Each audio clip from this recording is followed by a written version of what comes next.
بسم اللہ الرحمن الرحیم۔ لاکھوں درود پاک حضرت محمد صلی اللہ علیہ وآلہ وسلم اور آپ صلی اللہ علیہ وآلہ وسلم کی آل پر۔ السلام علیکم، میرا نام افتخار احمد ہے اور آپ میرا یوٹیوب چینل نالج دیکھ رہے ہیں۔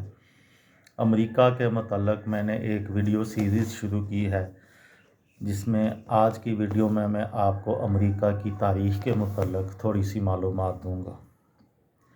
5 صدیاں قبل ساری مشرقی دنیا یعنی بر اعظم یورپ، افریقہ اور ایشیا، مغربی نصف کرہ کے ممالک امریکہ، کینیڈا اور دیگر ممالک کے وجود سے بالکل بے خبر تھے۔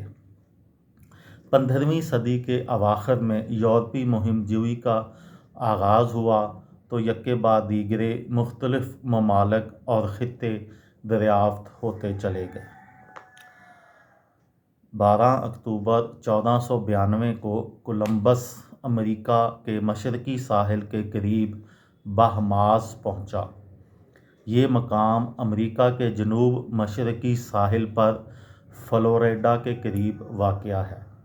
امریکہ کی سرزمین پر کسی یورپی کا یہ پہلا قدم تھا۔ پھر یکے بعد دیگرے مختلف مقامات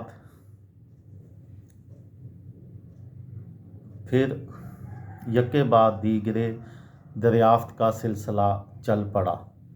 1524 میں فرانسیسی مہم جو جیوالانی ویرازانو ایک مہم لے کر کیرولینا سے شمال کی طرف بڑھتا ہوا نیو یارک میں داخل ہوا۔ 1579 میں فرانسس ڈریک مغربی ساحل پر سان فرانسسکو کی خلیج میں داخل ہوا اور اس نے ایک برطانوی نو آبادی کی بنیاد رکھی۔ 1607 میں کیپٹن جان اسمتھ 3 جہازوں پر 1500 سپاہی لے کر ورجینیا کے ساحل پر اترا اور جیمز ٹاؤن کے نام سے پہلی برطانوی آبادی قائم کی۔ 1624 میں البانی اور نیو یارک کے علاقوں میں ولندیزی نو آبادیاں نیو نیدرلینڈ کے نام سے قائم ہوئیں۔ اسی طرح مختلف یورپی ممالک کی نو آبادیاں بنتی چلی گئیں۔ ان نو آبادیوں میں آپس میں چپقلش اور بعض اوقات جنگ و جدل تک نوبت پہنچتی رہی۔ اس کے ساتھ ہی برطانوی حکومت نے اپنی نو آبادیوں سے واقعتاً نو آبادیاتی سلوک شروع کر دیا۔